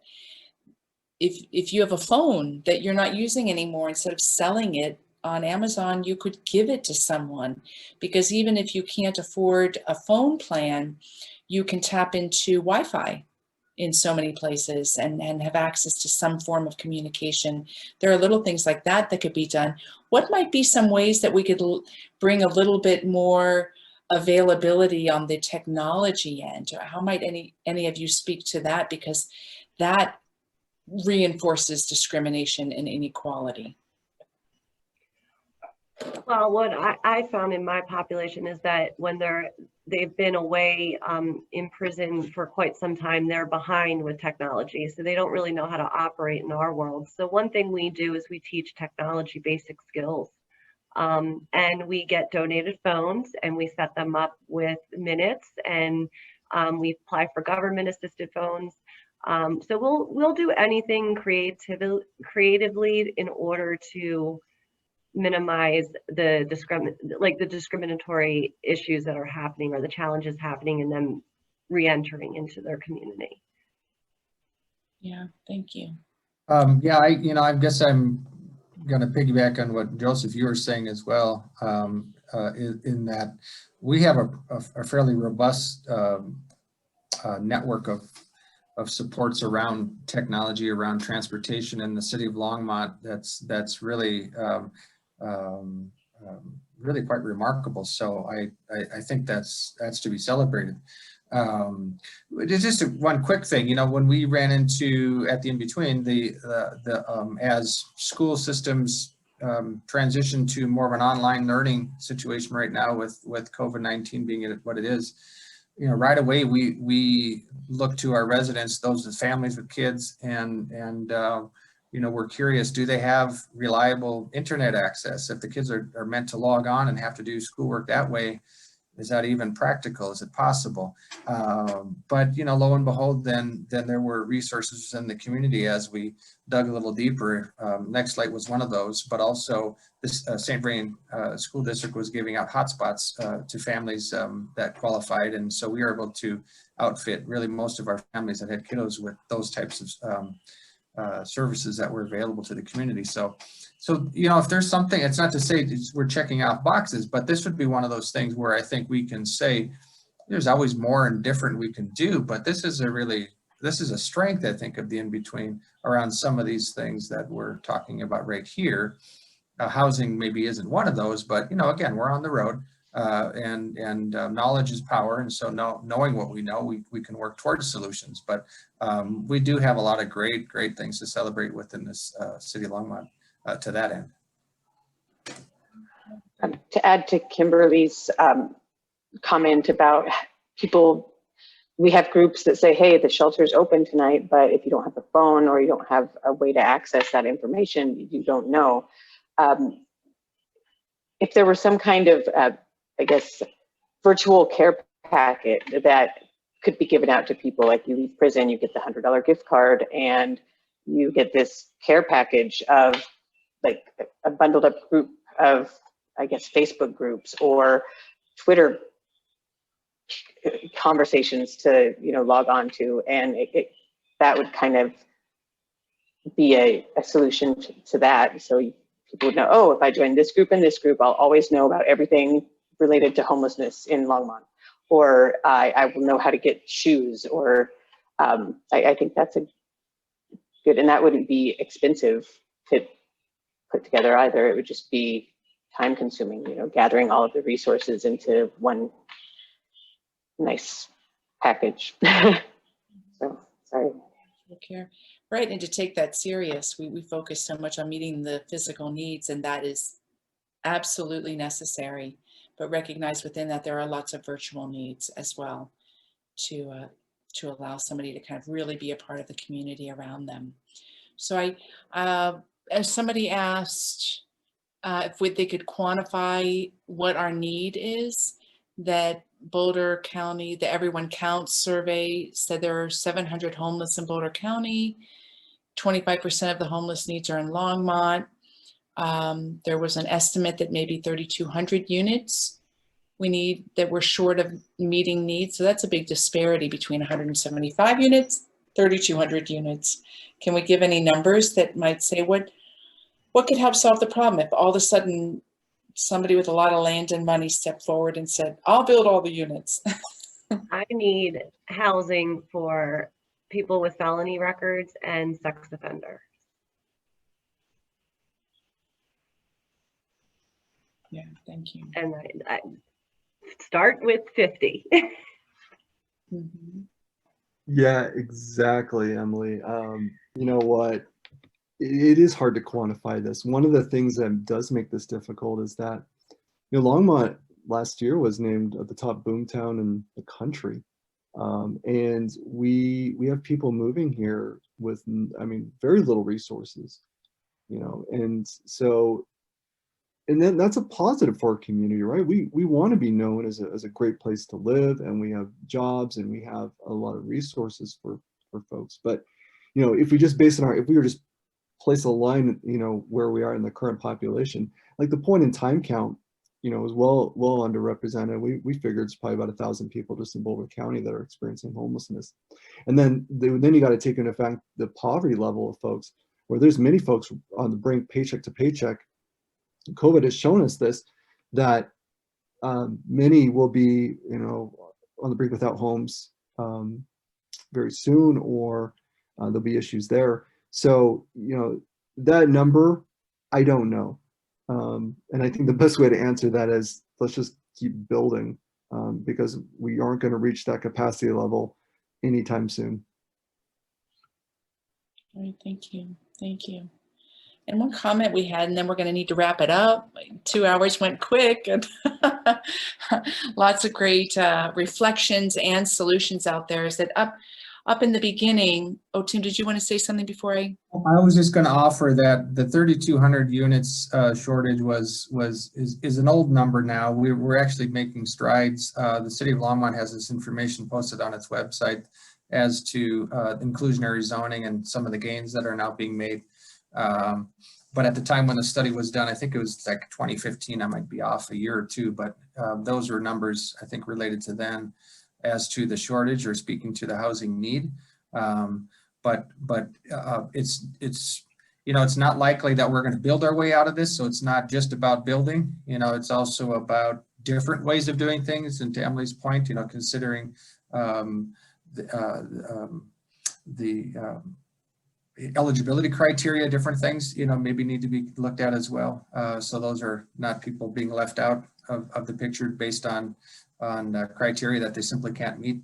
But the cities has also, you know, again, in these conversations, someone threw out LHOT is, you know, Longmont Housing Opportunities Team, and those conversations, yes, have been taking place for years, that the solutions are again varied. And so ADUs, accessory dwelling units, and city relaxing or providing some inroads for people to consider building, let's say a, you know, one bedroom apartment above their garage, you know, if they're in an area that where there isn't an HOA or something else getting in the way of that.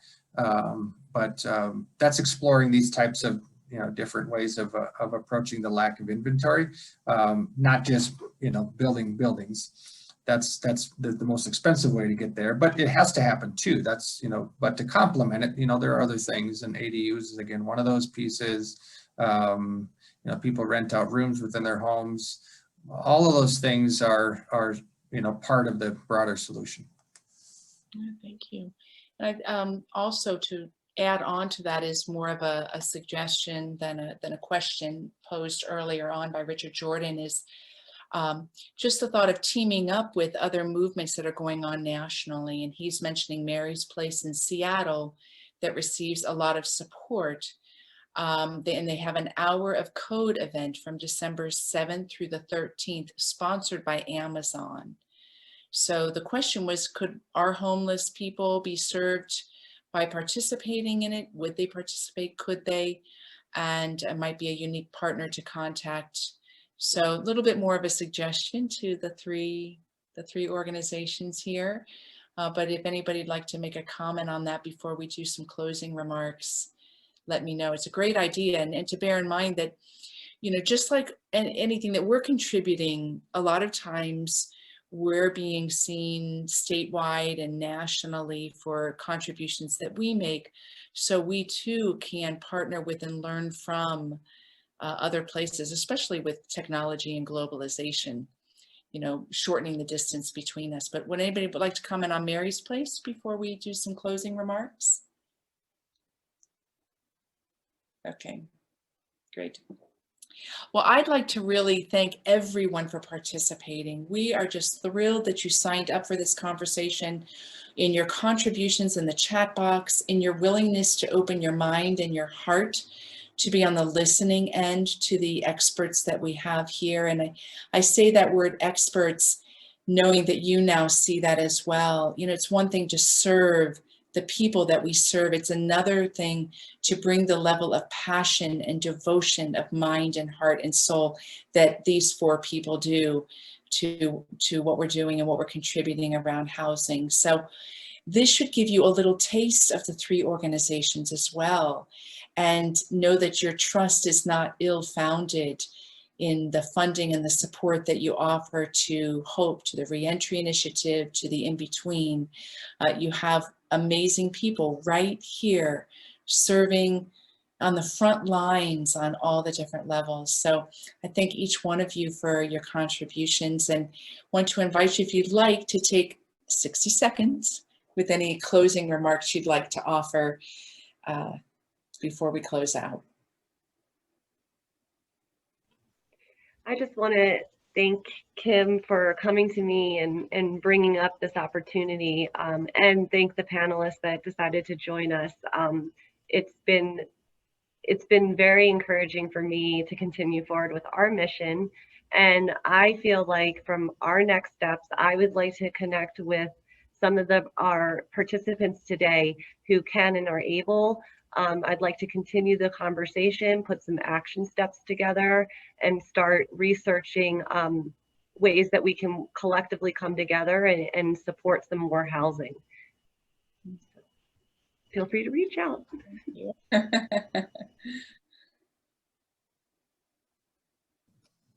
I guess I'll say, you know, reiterate the same. Certainly appreciate the opportunity, and thanks for everybody joining in and adding to the mix with your knowledge and suggestions. I think those are great comments that I was reading along the way. By no means do we have it all figured out, not even close, but as a community, we can do great things if we put our heads together. So if you're so compelled, reach out, talk to any one of us, have that conversation, have the what if we did this, or what about that, or have you considered? All those are great questions, and are fun to have, and sometimes it leads to good, something really relevant happening. So, but again, I appreciate it, and this was really, really interesting. So thank you. Thank you, Kimberly, for spearheading this, and Emily as well. And I just, I want to say, so often in the nonprofit realm, we feel that we go at our service alone, and we purposely go out there with this mindset that we have to do it alone. And you know what? We're changing that narrative, especially here in Longmont, that we as separate organizations, although separately run, we come together on a lot of things, and this is one of them. That it's important for all of us to come together. We all fundraise separately. We all try to raise money separately. We have our donors and separate boards, and we have separate aspects. But at the end of the day, we want to see the same thing. And talks like this are really key. That we as three organizations, the community that's listening on and watching, they see this. This is important. This is vital to our community, right? And I'll leave with that it gives me a heartwarming sense that we can do this together, and we don't have to do this just all alone. Thank you. And Renee, let us hear your voice one more time. Sorry. Yes, thank you for everyone's participation. Thank you. Thank you. Well, thanks again, everybody. And thanks for all the thank yous in the chat box. It's nice to have a heart of gratitude, right? So just remember, you can get involved in the discussion, in a donation, and volunteer of time, skillfulness, ideas. None of this is lost on us, as you probably are really clear on by this point. And just remember the websites, hopeforlongmont.org, the reentryinitiative.org, and the inbetween.org. And of course, you can just Google any form of those names and find all three organizations. So let's keep the conversation going. You can email me, Kimberly@hopeforlongmont.org, with any follow-up that you would like me to put through the channels. I'll also have a copy of the recording. We're going to decide what to do with it after this. So this is recorded, and we'll have that for distribution. So Kimberly@hopeforlongmont, with any way you would like to mediate any action steps or answer any questions or put you in contact with anybody. Have a great day, everyone. Look forward to see you. You are welcome. Thanks for the big thank you. You are super welcome, and we'll talk soon. Blessings.